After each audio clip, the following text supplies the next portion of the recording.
One phone call. That's all it took to ground a 300-seat Airbus A350 on the tarmac at JFK, ready for its transatlantic flight to London. It wasn't a bomb threat. It wasn't a mechanical failure. It was a choice. The incident began with a single venomous sentence uttered by a passenger in first class. I am not sitting next to her. The target of her scorn was a quiet, elegantly dressed black woman reading on her tablet.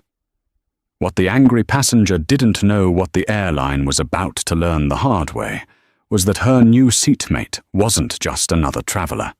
She was Dr. Ella Reed, the founder and CEO of Ethelred Innovations, and she held the power to turn one woman's prejudice into a multi-million-dollar corporate disaster. This is the story of how a moment of bigotry ignited a firestorm of consequences. The first-class cabin of Global Atlantic Airways, Flight 710 to London Heathrow, was an oasis of curated calm amidst the chaos of John F. Kennedy International Airport. The gentle hum of the Airbus A350's auxiliary power unit, the soft clinking of glasses as flight attendants offered pre-departure champagne, and the muted tones of seasoned travelers settling in for the overnight journey, all worked in concert to create a bubble of serene privilege. Dr. Ella Reed, seated in 2J, a window seat barely noticed. She was engrossed in quarterly projection reports on her tablet, the stark black and white of the spreadsheets, a familiar comfort. At 48, she had an aura of quiet authority that needed no announcement. Her charcoal grey suit was impeccably tailored by a Savile Row artisan she'd known for years. Her salt and pepper hair was styled in a chic, short afro, and the only jewelry she wore was a simple, elegant watch, a Patek Philippe Calatrava, a gift to herself when her company Ethelred Innovations first broke $1 billion valuation. She had built her empire from a Silicon Valley garage, turning complex data encryption algorithms into the gold standard for global financial institutions. Power for her wasn't loud. It was the silent, irrefutable logic of a perfectly executed line of code. The boarding process was nearing its end when the serene atmosphere was first pricked. A woman, probably in her late 50s, paused at the entrance to row 2, her face pinched in a mask of distaste. This was Caroline Fletcher. She dripped with the kind of wealth that was inherited, not earned. Her blonde hair was a helmet of hairspray, her makeup was a little too thick for the cabin lighting, and her Louis Vuitton carryall was swung with the careless aggression of someone who expected the world to dodge. Behind her, her husband Mark hovered nervously, a man who seemed to have faded into the beige interior of the cabin. "Here we are, dear," he murmured, gesturing toward the aisle seat next to Ella. Caroline didn't move. Her eyes, cold and blue, flicked from the seat number to Ella, then back again. The appraisal was swift, dismissive, and deeply insulting. Ella, feeling the weight of the stare, slowly looked up from her tablet, her expression neutral. "Is there a problem?" Ella asked, her voice calm and even. Caroline ignored her, turning instead to the flight attendant, a young woman named Sarah, with a practiced, patient smile. "Excuse me," Caroline said, her voice carrying a sharp nasal tone that cut through the cabin's murmur. "There must be a mistake. This is my seat, but I can't possibly sit here." Sarah's smile tightened almost imperceptibly. "Mrs. Fletcher?" "Yes, 2H is right here. Is there something wrong with the seat?" "The seat is fine," Caroline snapped, gesturing vaguely towards Ella without making eye contact with her. "The arrangement is the problem. I paid a significant amount for this ticket. I have certain expectations. I am not sitting next to her for 7 hours." The word "her" was left hanging in the air, weighted with a toxic significance that was instantly understood by everyone within earshot. A hush fell over the front of the cabin. The man in 3J, slowly lowered his newspaper. The couple in row 1 paused their quiet conversation. Ella felt a familiar, weary ache settle deep in her bones. It was the exhaustion of 1,000 tiny cuts, a lifetime of navigating spaces where her presence was questioned, her success treated as an anomaly.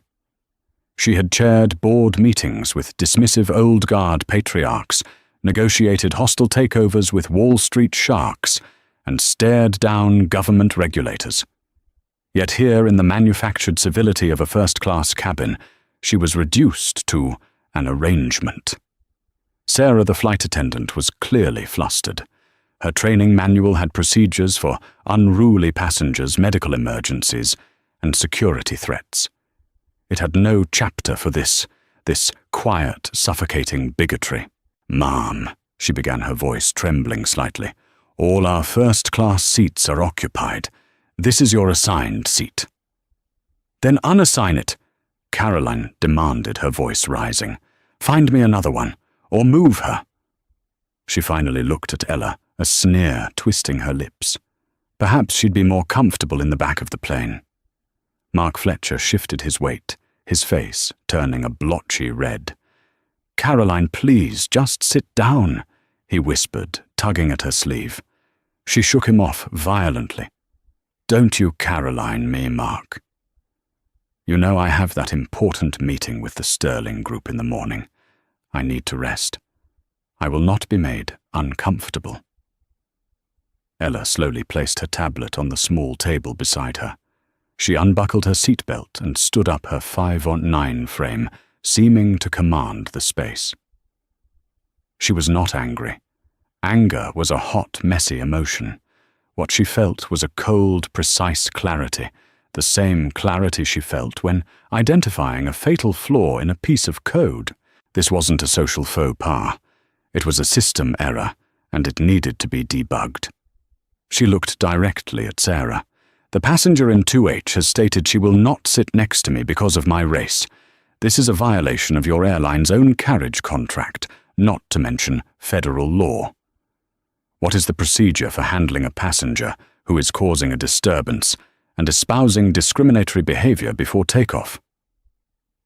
The clinical direct nature of the question stunned the cabin into deeper silence. Ella hadn't raised her voice. She hadn't pleaded or argued. She had stated facts and asked for protocol. Sarah swallowed hard. "Ma'am, I need to get the purser." "Yes," Ella said, her gaze sweeping over Caroline's indignant face and then to her flustered husband. "I believe you do. Because this flight is not taking off until this is resolved." She sat back down in 2J, picked up her tablet, and resumed reading her reports as if nothing had happened, leaving a vortex of stunned silence in her wake. The bubble of first class had burst. The purser, a stern, unflappable man in his 50s, named Darren, arrived with the practiced calm of someone who had seen it all. He listened patiently as Sarah quickly recounted the situation in a hushed, urgent whisper. His eyes, however, kept flicking towards Ella, who remained utterly composed, her focus seemingly locked on the screen of her tablet. She was projecting an aura of supreme indifference, a tactic she'd honed over years. Never let them see the effort. Never let them think they'd touched a nerve. Darren approached row 2, positioning himself in the aisle. "Good evening, Mrs. Fletcher," he began, his voice a smooth baritone. "I'm Darren, the flight's purser. I understand there's some concern about your seating." "Concern?" Caroline scoffed, crossing her arms. "It's unacceptable. I refuse to sit there." "May I ask why?" Darren asked, already knowing the answer, but required by protocol to hear it from her. Caroline's eyes narrowed. "I believe I made myself clear. I have my preferences. I paid for a premium experience, and this is not it." She refused to articulate the racist core of her complaint, cloaking it in the vague language of customer dissatisfaction. It was a coward's tactic, and everyone knew it. Ella didn't look up. But she did speak her voice, cutting through the pretense. She said, and I quote, "I am not sitting next to her." Then she suggested I would be more comfortable in the back of the plane. Please don't allow her to obfuscate the issue, Darren. The issue is that Mrs. Fletcher is a racist. The word racist landed like a grenade in the quiet cabin. It was one thing to imply it, to feel it, to know it, but to say it aloud so plainly stripped the situation of all its polite deniability. Mark Fletcher winced as if struck. Darren's professional mask slipped for a fraction of a second. He cleared his throat. "Ma'am," he said to Caroline, his tone hardening slightly, "we do not tolerate discriminatory language or behavior on our flights. This is a very serious allegation." "It's not an allegation, it's a fact." Caroline shot back, her face flushing with anger. "And now I'm being insulted. I want to speak to the captain, and I want a new seat, now." This was the critical juncture. The airline's standard de-escalation protocol would be to quietly and discreetly appease the aggressor. Find another seat, even if it meant bumping an employee or asking another passenger to volunteer. The goal was always the same: get the plane off the ground with minimal fuss. Appeasement was mistaken for efficiency. Darren, falling back on his training, turned his attention to Ella. This was his mistake. "Ma'am," he said, his voice dropping to a conspiratorial whisper, "I do apologize for this deeply uncomfortable situation.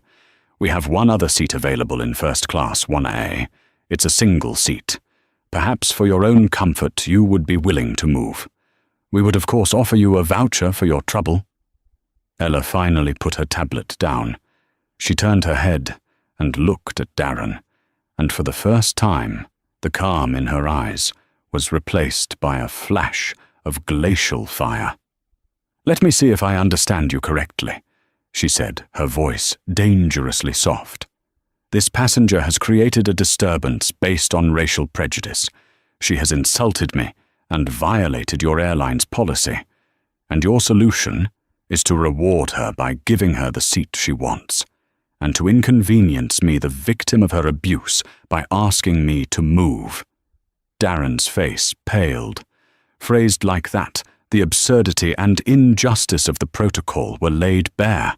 "Well, it was only to resolve the situation for your comfort," he stammered. "My comfort is not the issue," Ella replied, her voice gaining strength. "The issue is your airline's procedure for dealing with racism. And your procedure, it seems, is to accommodate it. You are asking me to consent to my own segregation. And the answer is no." She turned her gaze to Caroline. "The answer has always been no. The answer will always be no." The passengers around them were now openly staring, some with looks of disgust aimed at Caroline, others with the morbid curiosity of watching a car crash in slow motion. The couple in row 1, an elderly British pair, were whispering to each other, the man shaking his head. "This is ridiculous," Caroline declared, her voice becoming shrill. "I am the wronged party. Here, I am a Diamond Medallion member. I have flown over 1,000,000 miles with this airline. I demand you call the captain." "That's an excellent idea," Ella agreed, nodding at Darren. "Please get the captain. I would very much like to hear his position on whether Global Atlantic Airways negotiates with racists." Darren, trapped between an immovable object and an unstoppable force of entitlement, looked utterly defeated. He gave a curt nod and retreated toward the cockpit, his brisk walk betraying a sense of panic. Mark Fletcher finally found his voice, a reedy, desperate plea. "Caroline, for God's sake, this has gone too far. Just apologize and sit down." "Apologize for what?" "For having standards." She glared at him, then back at Ella. A cruel smile played on her lips. She believed she had won. She had created a big enough fuss that the airline would have to bend to her will. She was an important customer, a Diamond Medallion member. Ella was just an obstacle. Carolyn settled back against the bulkhead arms, crossed the picture of defiant certainty. She had no idea she was a fly buzzing triumphantly in a web moments before the spider arrived. She thought she was fighting for a better seat. She was about to find out. She was fighting for the smouldering ruins of her entire life. Captain Miller was a veteran pilot with 25 years of experience, a man whose unflappable demeanor was as much a part of the aircraft's safety equipment as the oxygen masks. He had landed planes in snowstorms, navigated volcanic ash clouds, and managed countless in-flight medical emergencies. But when he stepped out of the cockpit and into the first-class cabin, the tension was a palpable thing, a form of turbulence he couldn't simply fly over.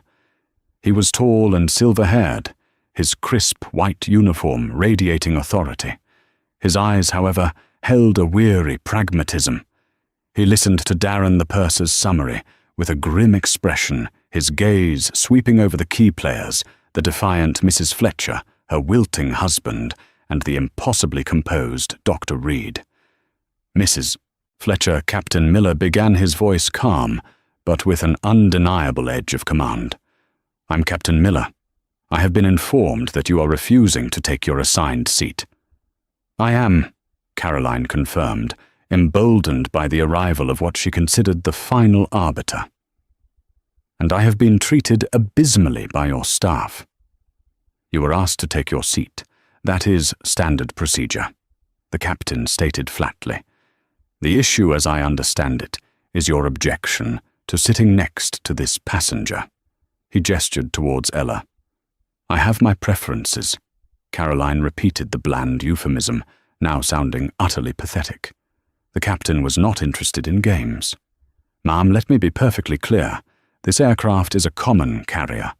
We do not discriminate, nor do we allow our passengers to do so. Your preference is not a valid reason to refuse your seat or demand another passenger be moved. You have two options. You can take your assigned seat 2H immediately and conduct yourself with the civility we expect of all our passengers for the duration of the flight, or you can deplane. We will not be debating this."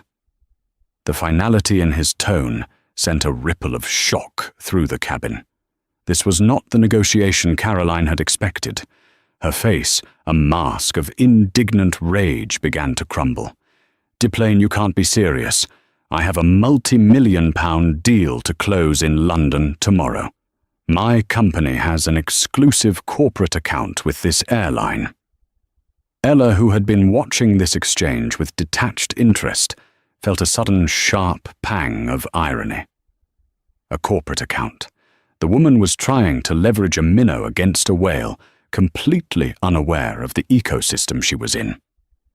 "Your business in London is your concern, not mine," Captain Miller said, his patience visibly fraying.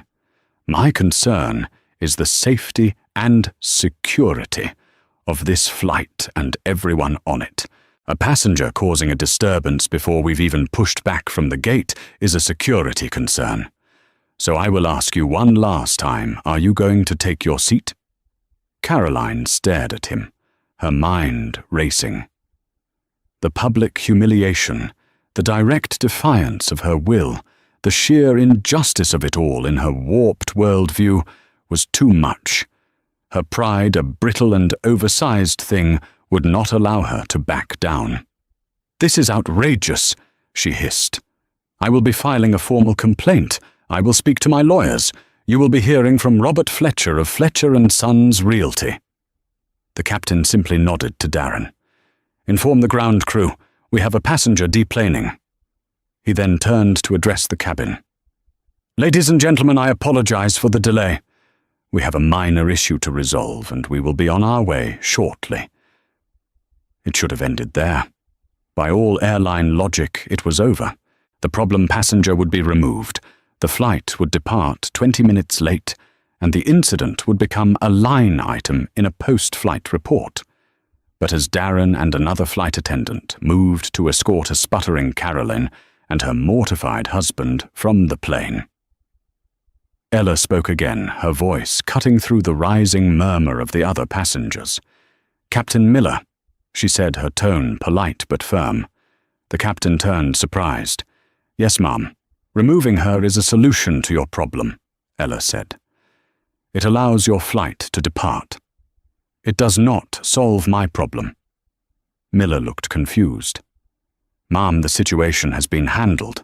You will not be disturbed any further."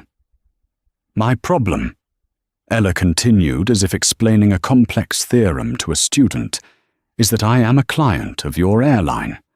I am in fact one of your largest corporate clients in North America. My company, Ethelred Innovations, spends over $30 million a year with Global Atlantic, and as your client I was just subjected to racial harassment. Your staff's first instinct was to ask me to move to accommodate the racism. Your purser's de-escalation protocol was in effect segregation. Only when I refused to be segregated did you escalate to removing the offending party. This reveals a deep systemic flaw in your corporate training and values." Captain Miller stood frozen, the implications of her words sinking in. This was no longer about one unruly passenger. The name Ethelred Innovations was one he recognized from corporate briefings. They were a titan, a coveted Tier 1 account. Ella held up her phone. "So while I appreciate you removing Mrs. Fletcher, the larger issue remains. Your airline's default setting is to placate bigotry. And as a black woman, and as a CEO who is responsible for the safety and well-being of hundreds of my own employees who fly with you every week, I find that unacceptable." Her thumb hovered over a contact on her screen. The name read Liam, Head of Corporate Travel and Logistics. She looked the captain straight in the eye. "My company has a morals and ethics clause in our contract with our preferred vendors. What I have experienced today is a direct violation of that clause. So you see, Captain, you haven't solved my problem at all. You've just shown me how big it is." She pressed the call button. "Liam," she said into the phone, her voice as clear and calm as a bell. "It's Ella. I'm on GA 710 at JFK. I'm invoking the ethics clause. Pull the Ethelred account from Global Atlantic. All of it. Effective immediately. And please rebook me to London on whatever is available from a competitor. I don't care about the cost." She paused, listening to the frantic voice on the other end. "Yes, Liam, I am sure. This partnership is terminated." She hung up. The silence in the cabin was now absolute profound. It was the silence of 100 minds simultaneously processing a cataclysm. $30 million, a Tier 1 client, gone. Because one woman didn't want to sit next to a black person. Captain Miller stared at her, his face ashen. His airline-issued phone began to vibrate violently in his pocket.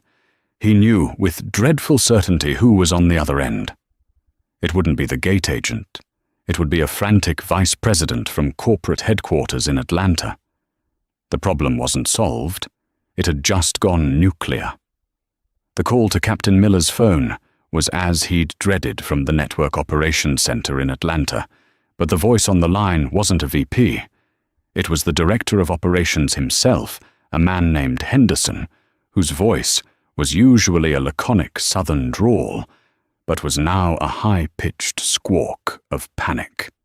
"Miller, what in the hell is going on up there? I just got a frantic call from the corporate sales division.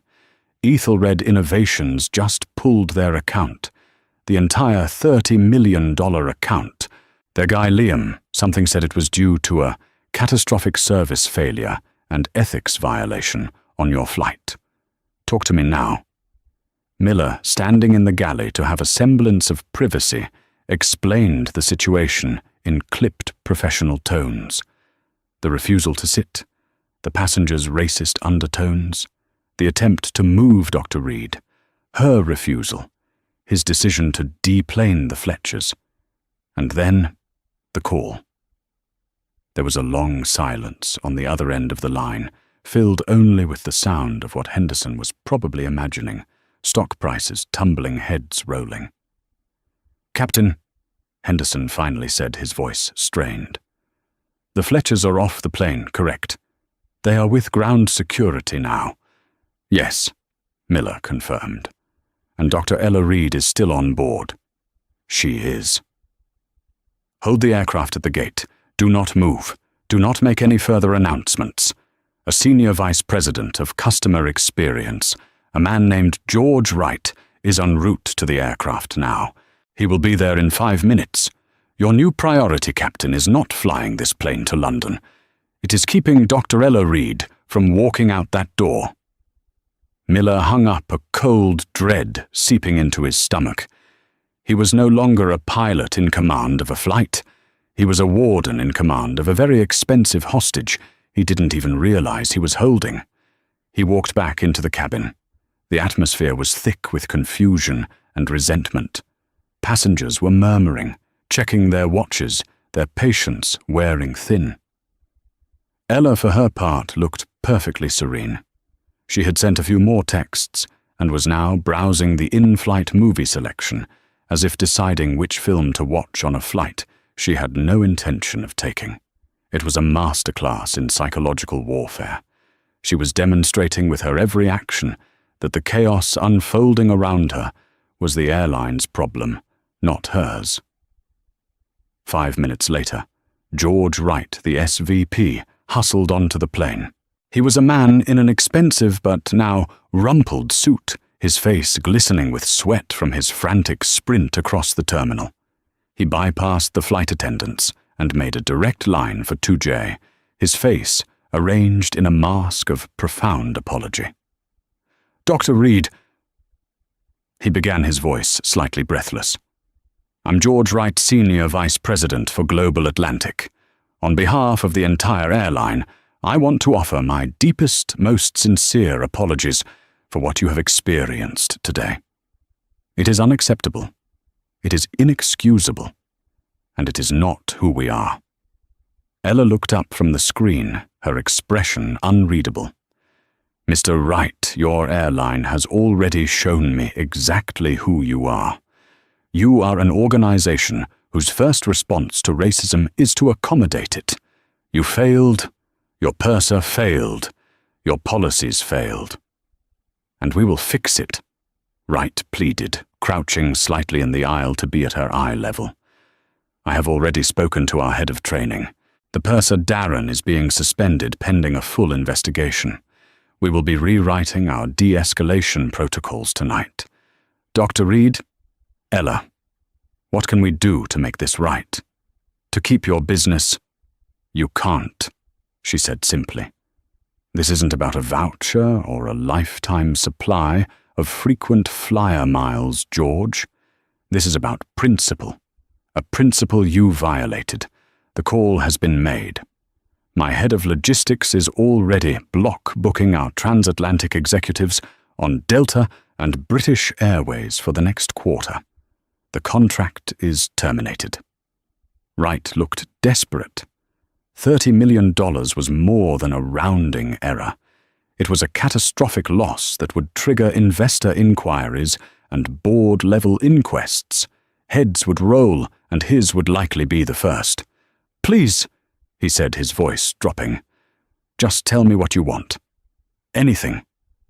Ella considered him for a long moment. She saw the panic in his eyes, the naked corporate fear.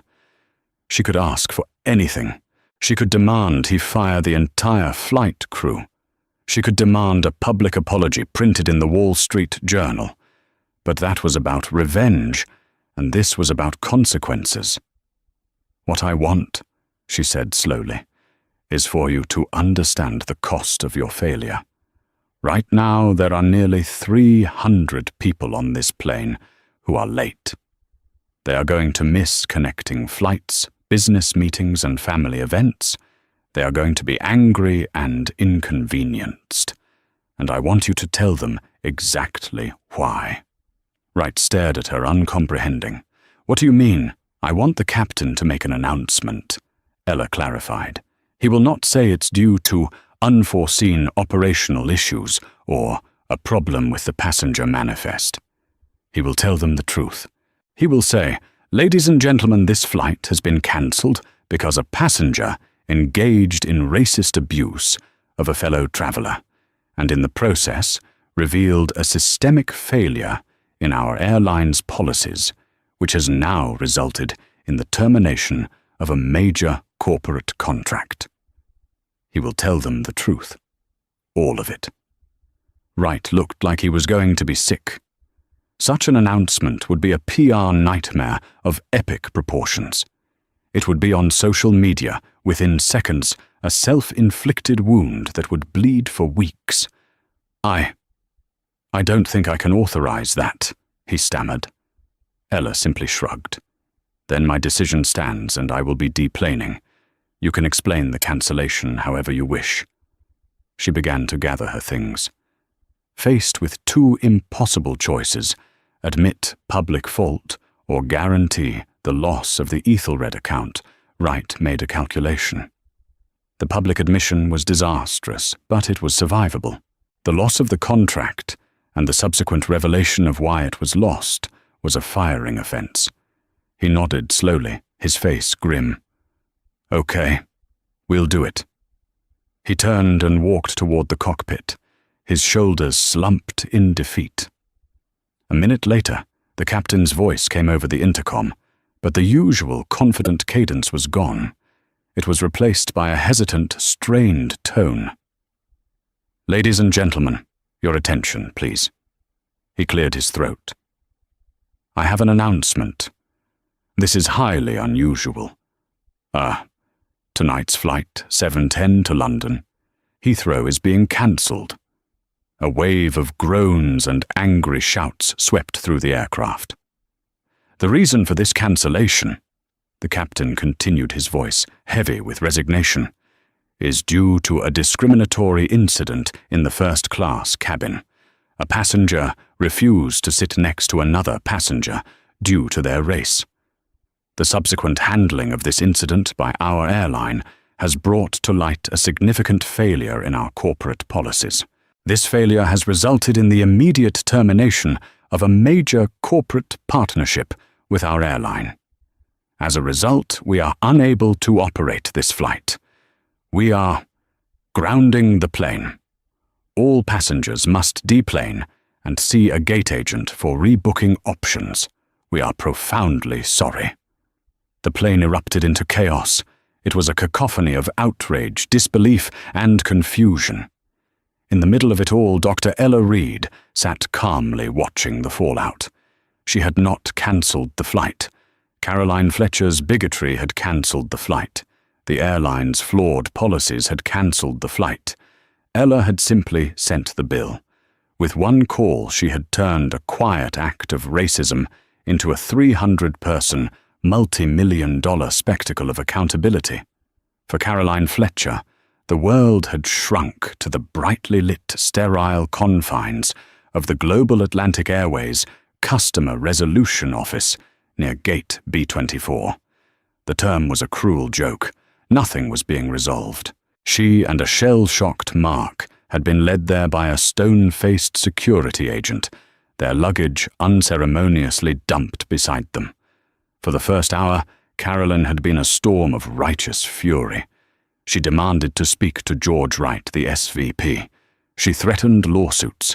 She brandished her diamond medallion card like a holy talisman, convinced it would part the waters of her inconvenience. But the airline staff, their faces grim and their mouths set in tight lines, were immovable. They had clearly received their orders from on high. The Fletchers were pariahs. Her fury slowly curdled into a frantic, gnawing anxiety as the reality of her situation began to dawn. Her meeting, the Sterling Group deal in London. It was the culmination of 2 years of work for Mark's family real estate firm, Fletcher & Sons Realty. It was a landmark project to develop a luxury hotel complex in Canary Wharf, a deal that would elevate the company from a respectable regional player to an international name. And she, Carolyn, was supposed to be the face of it, charming the investors, hosting the celebratory dinner. The meeting was at 10 a.m. It was now nearly 9 p.m. in New York. There were no other flights that would get her there in time. "Mark, do something!" She hissed her voice, a ragged whisper. "Call someone. Call our lawyer. Call your father." Mark, who had been staring at the scuffed floor tiles for the better part of an hour, finally looked up. The fear and embarrassment in his eyes had been replaced by something else, something she hadn't seen in a long time: cold anger. "No, Caroline," he said, his voice quiet but firm. "I'm not calling anyone. You did this. Not the airline. Not that woman. You, with your snobbery, your prejudice. How dare you?" she gasped. "I did this for us. For our standing. For your standing," he corrected. "You couldn't bear the thought of sitting next to a successful black woman, because in your tiny, brittle world, that's not how the hierarchy is supposed to work. You had to make a scene. You had to prove you were superior. Well, congratulations. You proved it. Look where we are." Before Caroline could retort, her phone began to buzz incessantly. A text from a friend in New York. "Caroline, are you seeing this? Turn on the news." She fumbled with her phone, her fingers trembling. She pulled up a news app. The headline was stark. "JFK flight cancelled, 300 stranded after CEO terminates. 30 minutes airline contract over racist incident." Her blood ran cold. She clicked the link. The story was already spreading like wildfire, fueled by tweets and posts from passengers who had been on the plane. They quoted the captain's announcement verbatim. They described the blonde woman in first class who had started it all. And then she saw it. A grainy cell phone photo taken by the passenger in 3J.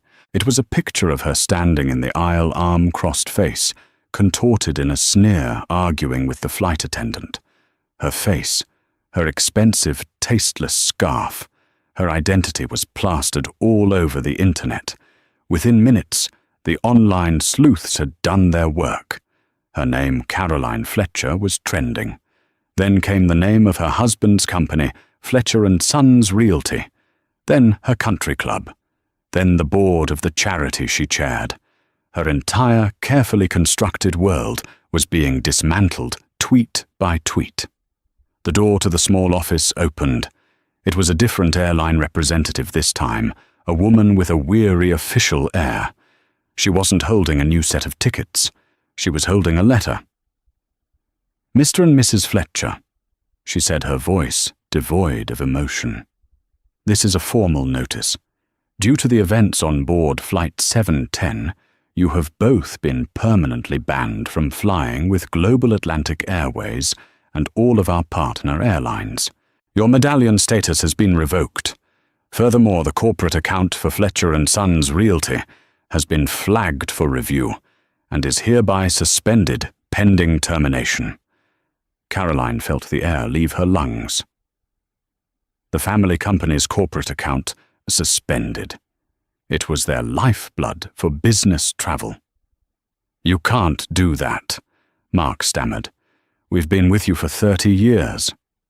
"The decision is final," the representative said, placing the letter on the table. "You will need to make your own arrangements for onward travel. Security will now escort you out of the terminal." As they were led through the bustling airport, past the throngs of angry, displaced passengers from their own flight, Caroline felt the crushing weight of hundreds of accusing eyes. People were pointing. They were whispering. They recognized her from the photo. The woman who had ruined everyone's night. The woman who had cancelled a flight. She thought back to her defiant stand in the first-class cabin. She had felt so powerful, so in control, so certain of her own importance. Now stripped of her status, her reputation in tatters, and her multi-million-pound deal evaporating before her eyes, she felt a profound and terrifying smallness. The karma wasn't just hitting back. It was a tidal wave, and it was just beginning to crest. Her meeting in London was no longer in jeopardy. It was gone. and as she was unceremoniously deposited onto the curb outside JFK, into the humid New York night, she had a sickening feeling that so was everything else. The transatlantic flight from Washington Dulles to London, which Ella's team had booked her on via United Airlines, was quiet and uneventful. She slept for 5 hours, waking up as the plane began its descent over the green patchwork of the English countryside. While the world she'd left behind was erupting, her own had remained remarkably orderly. She had a car waiting a suite at the Savoy and a 2 p.m. meeting with her London office that was still firmly on the schedule. For her, the incident was over. The principle had been asserted, the consequences delivered. She had no interest in the personal fallout for Caroline Fletcher. Ella believed in systems, not schadenfreude. She was entirely unaware of the scale of the inferno she had ignited. Back in the United States, the Fletcher name was radioactive. By the time London was waking up, Fletcher & Sons Realty was in full-blown corporate meltdown. The company's phones were ringing off the hook with calls from reporters. Their social media pages were flooded with thousands of comments, overwhelmingly negative many, using the hashtag #WarFlightLesserenten-Karen.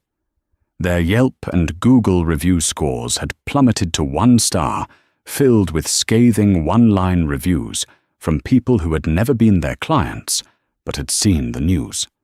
Mark's father, the venerable Robert Fletcher Sr., a man who had built the company on handshakes and a reputation for quiet integrity, was forced to issue a statement by 9 a.m. Eastern Time. It was a desperate act of damage control. The statement announced that Caroline Fletcher held no official position at the company, that her views were abhorrent and not reflective of their corporate values, and that Mark Fletcher was taking an indefinite leave of absence while the company conducted an internal review. It was too little too late. The real damage was happening behind the scenes. The Sterling Group, the London-based investment firm with whom the Fletchers were meant to be closing their landmark deal, was a progressive, public-facing entity. Their CEO, a man named Sir Darren Kensington, saw the news on Sky News before his morning tea. He saw the photo of Caroline Fletcher. He read the captain's reported announcement. He read the name of the company at the center of the firestorm, Fletcher & Sons Realty. By 9:05 a.m. London time, a crisp formal email was sent to the Fletcher & Sons head office. It was 1 paragraph long and stated that due to a fundamental misalignment of corporate and social values, the Sterling Group was withdrawing from the Canary Wharf project, effective immediately. All negotiations were terminated. The multi-million-pound deal, the one Caroline had used as her justification for her behavior, the one she claimed to be so important, was dead. It had been killed not in a boardroom negotiation, but by a single act of public bigotry thousands of miles away. The karma, however, was not done with Caroline. It was a creature of meticulous detail. The charity board she chaired, a prominent arts foundation in her Connecticut suburb, held an emergency meeting via Zoom. By noon, they had voted unanimously to remove her. Her name was scrubbed from their website by 12:30 p.m. The country club, under pressure from members who were horrified by the association, sent a quiet but firm letter, reluctantly accepting her resignation, a polite corporate fiction for being kicked out. In less than 24 hours, Caroline Fletcher had lost her reputation, her social standing, her husband's position in his own family's company, and the biggest business deal of their lives. She had become a pariah in the world she had fought so viciously to dominate. She sat in her silent, cavernous home in Greenwich, the television off her phone switched off the silence, a roaring testament to her sudden and complete social annihilation. The irony was crushing. She had refused to sit next to Dr. Ella Reed because she saw her as beneath her, a violation of the natural order of things. Yet it was Ella who was at that moment in London, chairing a meeting on the future of cybersecurity, her power and influence undiminished. And it was Carolyn who was grounded, isolated, and stripped of the very status she held so dear. She had tried to put a black woman in her place, and in doing so, the world had decisively and brutally put Carolyn in hers. The freefall was terrifying not because of how fast she was falling, but because she looked down and realized, with a soul-crushing certainty, that there was no ground beneath her. She had built her life on a foundation of privilege, prejudice, and the perceived power of her name. And in one catastrophic afternoon, she had learned that in the modern world, that foundation was nothing but sand. 2 days later, the storm had a new name, the Ethelred Mandate, as one financial columnist had dubbed it. From the 35th floor London headquarters of Ethelred Innovations, however, the world felt remarkably serene. The office was a study in minimalist elegance, polished concrete floors, vast panes of glass, and clean-lined furniture that spoke of quiet confidence. Through the window behind Ella's desk, the historic tapestry of London sprawled out below the serpentine Thames, the stoic dome of St. Paul's, the distant shard of modern glass piercing the sky. It was a view of old power and knew a fitting backdrop for the conversation that was about to take place. Ella was reviewing a presentation on quantum encryption, her focus as sharp and clear as the city skyline. The events at JFK felt like a lifetime ago, a problem that had been identified, isolated, and solved with decisive action. She believed in moving forward, but the world she was learning was still obsessed with looking back.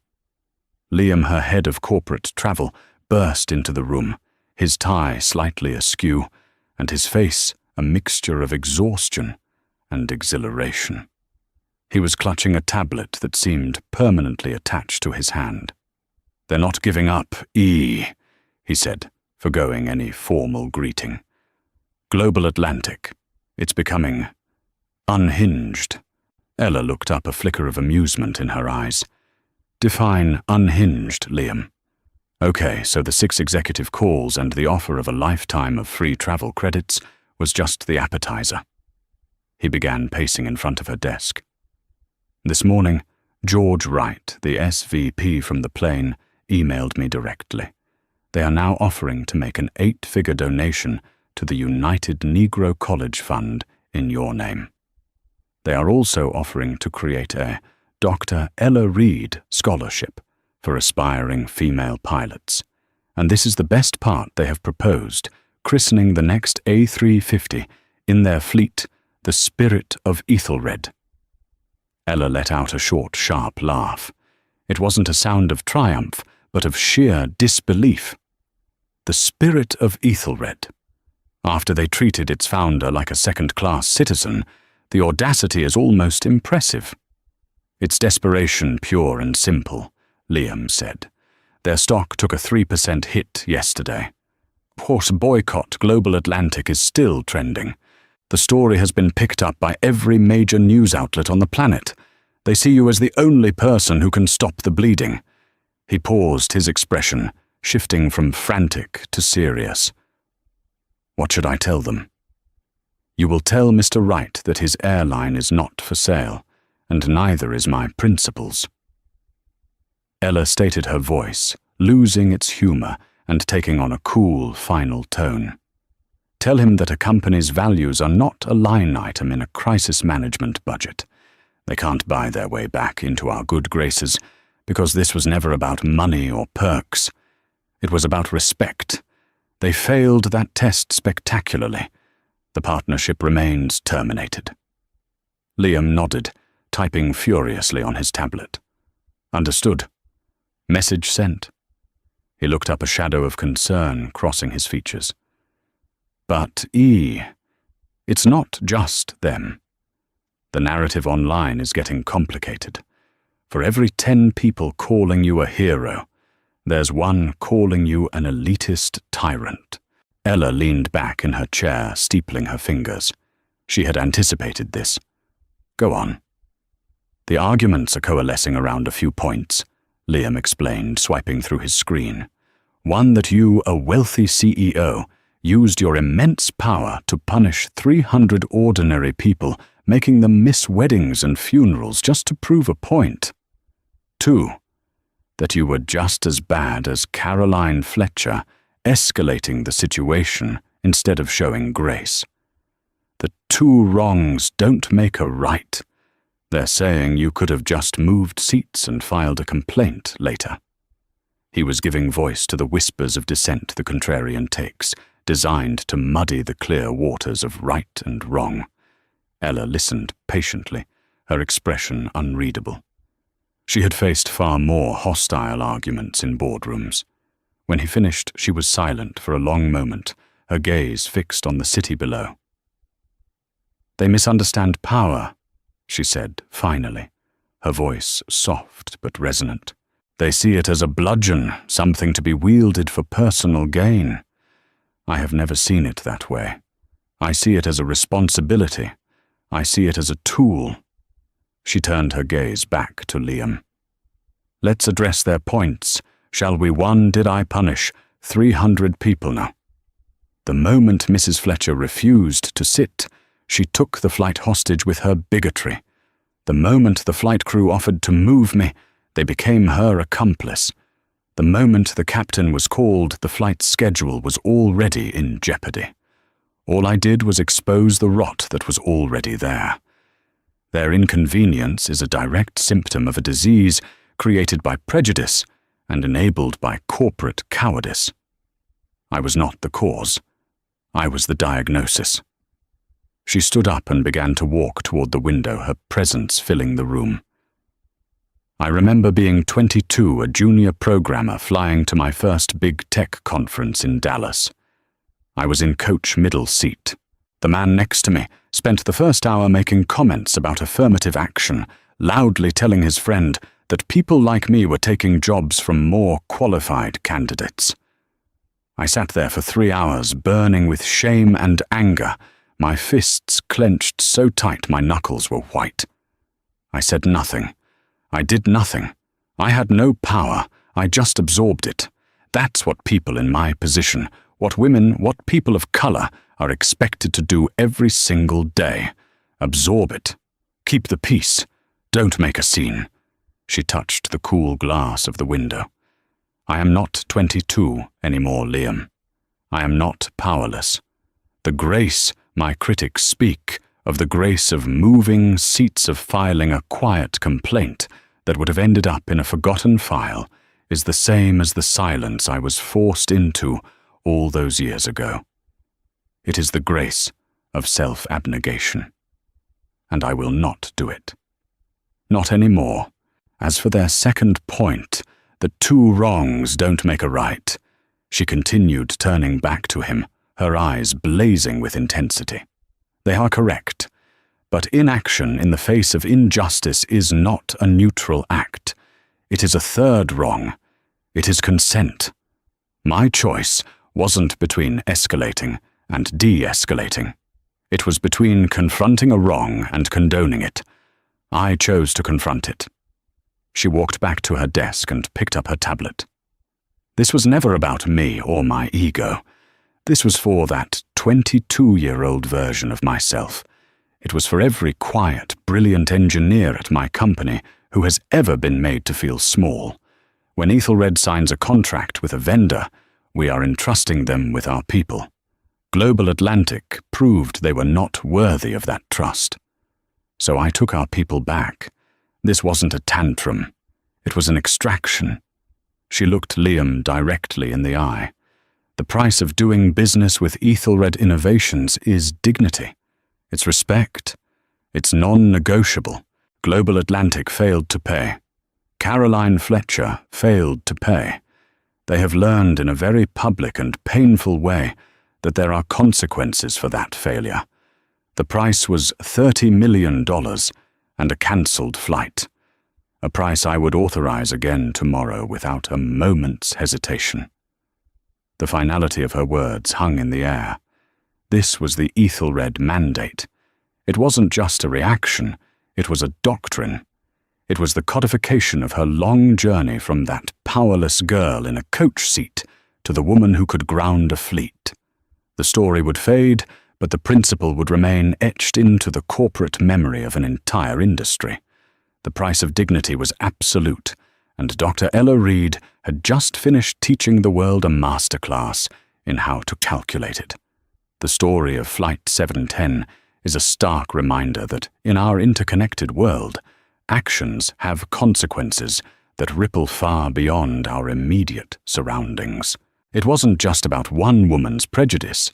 It was about the systems that too often accommodate it and the courage required to challenge them. Dr. Ella Reid didn't just win a confrontation. She forced a multi-billion-dollar corporation to confront its own values and held an individual accountable for the true cost of their hate. This wasn't revenge. It was a reckoning.